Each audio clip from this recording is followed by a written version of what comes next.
достар, мен қамыры илейіндеп жатырмын.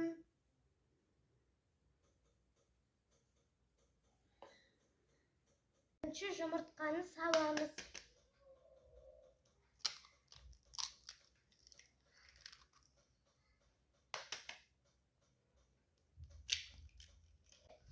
Кішкене тұз саламыз.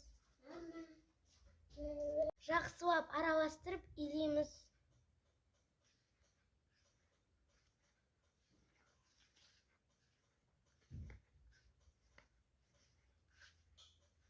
Кішкене су құямыз.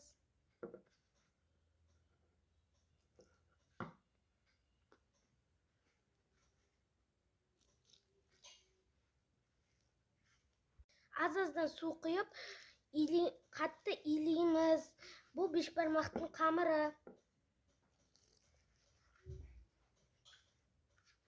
Суды көп құюға болмайды.